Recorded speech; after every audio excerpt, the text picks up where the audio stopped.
Good morning students. बेटा हम लोग ज्योग्राफी के फर्स्ट चैप्टर की शुरुआत कर रहे हैं।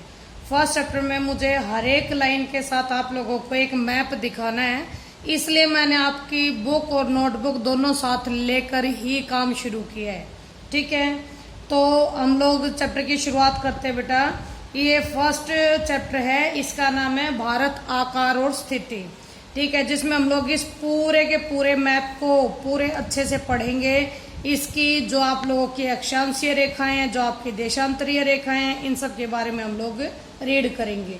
ठीक है बेटा, अब जैसे कि आप लोगों का फर्स्ट पॉइंट है, भारत की मुख्य भूमि उत्तर में कश्मीर से लेकर दक्षिण में कन्याकुमारी तक, पूर्व में अरुणाचल प्रदेश और पश्चिम में गुजरात तक फैली हुई है। ठीक है, यानी कश्मीर से लेकर कन्याकुमारी, अरुणाचल प्रदेश से लेकर गुजरात तक आप लोगों के पूरे भारत का विस्तार यही है। ठीक है, भारत का सीमांत गर्त क्षेत्र आगे समुद्र की ओर 12 समुद्री मील तक फैला हुआ है। ये तो आपको पता ही बेटा कि जो इंडिया है, जो भारत है, वो एक प्रायद्वीपीय भारत है। प्रायद्वीपीय का मीनिंग होता है जो 3 ओर से पानी से घिरा हो। आपका पूरा भारत पानी से चारों तरफ से नहीं घिरा बेटा। यहाँ पर आप लोगों के इस हिस्से तक या अरब सागर लगता है, इसमें इस हिस्से में आप लोगों की बे ऑफ बंगाल यानी कि बंगाल की खाड़ी है, नीचे आप लोगों का हिंद महासागर है।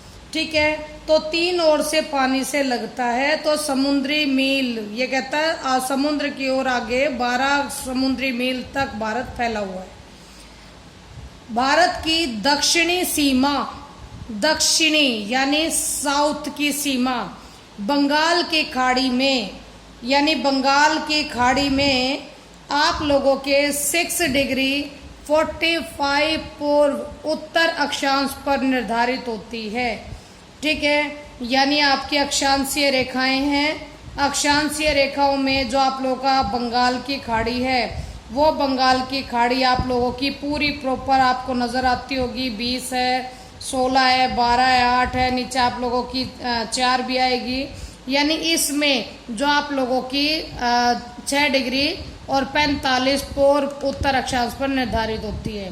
भारत की दक्षिणतम सीमा जो कि आप लोगों की यहाँ से जाकर होगी बेटा, जहाँ पर आप लोग अंडमान और निकोबार द्वीप समूह जो होगा वो खत्म होगा। ठीक है, आप लोगों का यहाँ। इसके बाद आता है भारत का अक्षांशीय और देशांतरीय विस्तार लगभग 30% है, यानी अक्षांशीय और देशांतरीय विस्तार तकरीबन 30 डिग्री है। ठीक है, ये आप लोगों को याद रखना है, 1 नंबर का क्वेश्चन भी बनता है यहाँ से। इसके बाद है भारत की उत्तर से दक्षिण तक वास्तविक दूरी, उत्तर से लेकर दक्षिण तक यानी यहाँ से यहाँ तक की वास्तविक दूरी आप लोगों की 3214 किलोमीटर है। और पूर्व से पश्चिम यानी पूर्व से लेकर पश्चिम तक 2933 किलोमीटर है। ठीक है, ये पूरा आप लोगों का भारत का विस्तार बता दिया है इसने। भारत का दक्षिणतम अर्थात दक्षिणी हिस्सा उष्ण कटिबंध में तथा उत्तरी हिस्सा उपोष्ण कटिबंध अथवा कोष्ण शीतोष्ण कटिबंध में स्थित है। जो 2-3 वर्ड है बेटा ध्यान से सुनो। भारत का दक्षिणतम यानी आप लोगों का जो दक्षिणी भारत है, ये जो दक्षिणी भारत है, ये आप लोग अगर ग्लोब पे आप लोग देखोगे तो ग्लोब में जहाँ पर आप लोगों की बीच की विषुवतीय रेखा आती है, उसके ऊपर आप लोगों की जो फर्स्ट आती है वो आपकी कर्क रेखा है। ठीक है, ट्रॉपिक ऑफ कैंसर है। इस ट्रॉपिक ऑफ कैंसर के आधा भारत ऊपर है और आधा भारत नीचे है। तो जो नीचे वाला हिस्सा है, उस नीचे वाले हिस्से में गर्मी अत्यधिक पाई जाती है। ठीक है, गर्मी अत्यधिक पाने की वजह से ही ये कहता है उष्ण कटिबंधीय, यानी काफी दक्षिणतम यानी दक्षिणी हिस्सा काफी गर्म है। क्योंकि वो विषुवत वृत्त के आसपास है। ठीक है, और उत्तरी हिस्सा उपोष्ण यानी जो कर्क रेखा के ट्रॉपिक ऑफ कैंसर के जो ऊपर वाला हिस्सा है वो उपोष्ण कटिबंध यानी कि बेहद ज्यादा गर्म नहीं है। वहां पर गर्मी और सर्दी दोनों ही आपकी जलवायु पाई जाती है। इसलिए भारत की जो भू आकृति है, भारत की जो जलवायु है, भारत की जो मिट्टी है, ये कई प्रकारों की मिलती है, ठीक है। और प्राकृतिक वनस्पति में भी भारी भिन्नता पाई जाती है। इसी वजह से, क्योंकि भारत का आधा हिस्सा ये आप लोगों का उष्ण कटिबंधीय हिस्से में है, जबकि आधा हिस्सा उपोष्ण कटिबंध में है, ठीक है बेटा। आप लोगों को ग्लोब पहले भी दिखाया था, उसी के अनुसार ये बताने का काम कर रही हूँ। भारत की स्थिति जहाँ पर दिखेगी आप लोगों को वो भी बताएंगे, ओके। अब आता है मानक समय यानी स्टैंडर्ड टाइम भारत का। अभी हम भारत की बात करें तो भारत का स्टैंडर्ड टाइम पढ़ेंगे हम लोग। विश्व के देशों में आपसी समझ के तहत मानक मामयोत्तर को 7 डिग्री 30 पूर्व देशांतर पर चुना गया है, ठीक है।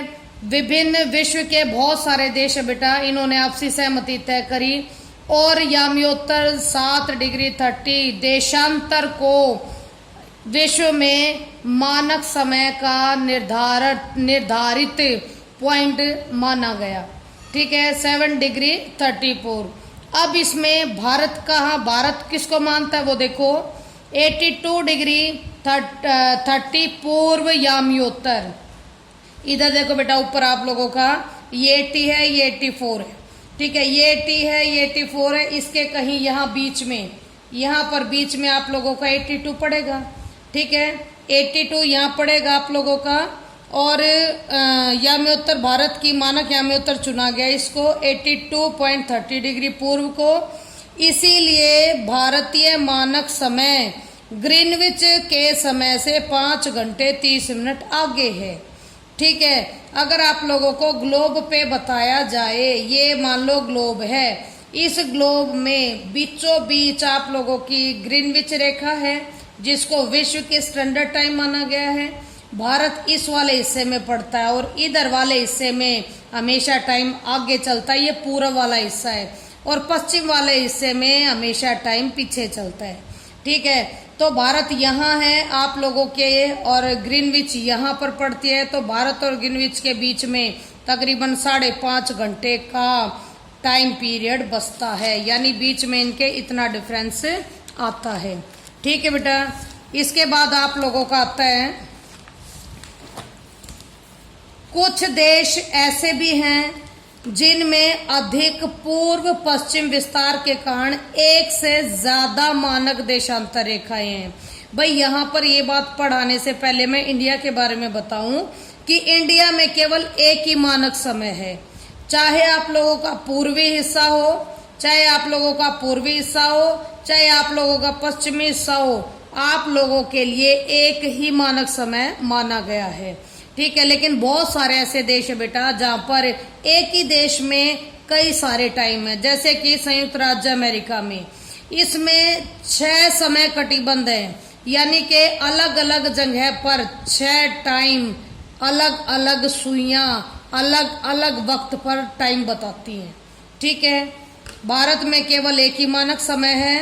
भारत से गुजरने वाली देशांतरीय रेखाओं में लगभग 30 डिग्री का अंतर है, यानी भारत के अंदर जो ये निकल के जाती है आप लोगों की देशांतरीय रेखाएं, इसमें तकरीबन 30 डिग्री का अंतर पाया जाता है, जो हमारे देश के सबसे पूर्वी व सबसे पश्चिमी भागों के समय में लगभग 2 घंटे का अंतर पैदा कर देता है, ठीक है। ये आप लोगों का पूर्वी हिस्सा यहाँ से यहाँ तक जाने में, यहाँ से सूरज जब उदय होता है, यहाँ उदय होता है और वो जब आप लोगों का उदय होता होता पश्चिम तक पहुँचता है, पश्चिम तक पहुँचता है तो इधर तक आते आते 2 घंटे का गैप हो जाता है, ठीक है। लेकिन घड़ी की सुइयां एक ही टाइम दिखाती हैं, देखिएगा।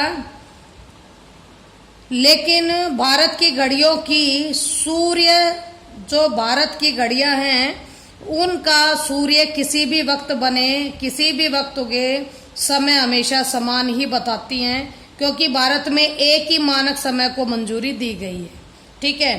भारत का क्षेत्रफल यानी पूरे का ये जो एरिया है ये 32.8 लाख यानी 32.8 लाख वर्ग किलोमीटर है, जो विश्व के स्थलीय धरातल का, विश्व के यानी पूरा जो आप लोगों का विश्व है उसके स्थलीय धरातल का 2.4 परसेंट 2.4% भाग है।